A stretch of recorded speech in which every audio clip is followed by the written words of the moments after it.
What is going on in the Android marketplace this year? We're getting a new wave of iPhone cloning. For quite a while now, these phones have been evolving to look like this: fresh, unique, undeniably premium, and very definitely not an iPhone. But then you light up the screen and you see this, and this, and this. A heavy Android skin made to look like a weird iPhone mutant thing. And I'm not just ragging on OnePlus here. As Samsung's own UI 7 beta also gives us a lot, and I mean a lot, of iOS tingles too. Just some food for thought while I open this review, but this is the OnePlus 13 and it's awesome.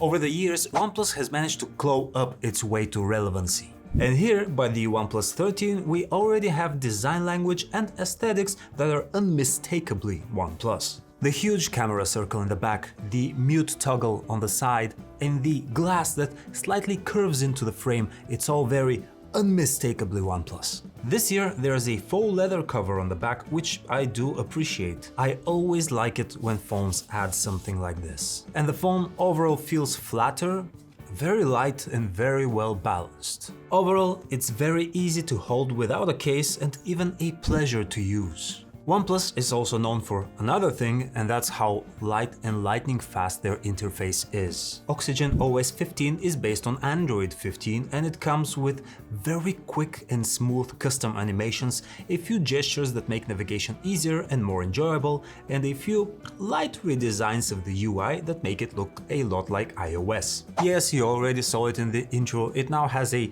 dynamic island. OnePlus calls this Live Alerts, and they work for music playback, clock timer, personal hotspot, and a few other things. The description says it should also work for food delivery and ride-hailing apps, so it's probably going to be open for third-party app developers if they wish to use it. The photo gallery also looks like an iOS one, but thankfully it's more like old iOS and less like the latest confusing abomination from iOS 18. Anyway, you get the point. It looks good, it functions good, but it leaves sort of a bad taste. And that's before I get into the AI features. But let's not go there yet, let's talk about some of the stuff that matters. This phone obviously has the new Qualcomm Snapdragon 8 Elite, and we're quite happy with how well it's optimized. Running a 3D Mark stress test, it hit a higher top score than the gaming phone ROG Phone 9 Pro. Now, the OnePlus 13 did throttle down after a while, but look at how stable this low point is.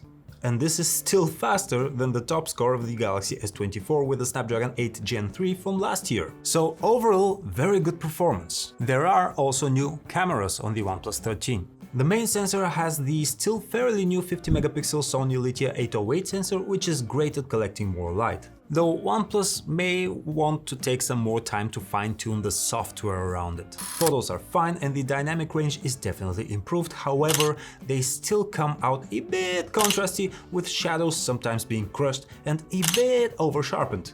The greens also get a bit saturated, but the sky does look pretty. There is a mismatch between the colors of the main camera and the 50-megapixel ultra-wide camera. The latter saturates colors quite a bit more and takes them to anime territory for some reason. Again, OnePlus has some work to do on that. The zoom camera does look quite good. It's a 50-megapixel sensor with a 3x telephoto lens, and OnePlus says it can take you to lossless 10x zoom thanks to AI. At this point, I prefer the bloated terms like super res zoom more. Anyway, the zoom camera looks good. It works great for portraits with natural colors and details. Testing out that 10x zoom, you can spot some over sharpening, but it is in no way a heavy offender. All in all, great zoom experience. Videos recorded with the OnePlus 13 also look pretty good. We appreciate the stabilization, the dynamic range and the details, but we can spot the oversaturated and off-kilter greens in video as well. Good camera package for $900? Yeah, it is. I certainly do not appreciate OnePlus pushing its own AI editing suite on us, and they are just not up to par. The Magic Eraser will not just delete photo bombers from your photos, it will generate entirely different objects and architecture around them, probably to make it easier to blend the results in the final photo. And the photo unblur doesn't do much. In the cases when it does, you can still see that the photo wasn't taken in the best conditions, but to OnePlus's defense, Google's own photo unblur isn't that amazing either. There is another AI tool in Oxygen OS 15, and that's a writing tool. It is located only and only in the OnePlus Notes app. Make of that what you will. I don't think it will get much use. I think it was only implemented so that OnePlus can say, yeah, we have AI in this phone. Why not put the text tools in the keyboard or something? Thankfully, OnePlus did not put many resources into chasing fads, and this is pretty much where the AI section of this review ends. Lastly, we do need to talk about the crazy battery in this thing. As I said, it's thin and it feels light, but there's a 6000 mAh cell in here. It can last you a good 20 hours for web browsing, but it did fall below the 10-hour mark for gaming and YouTube binging.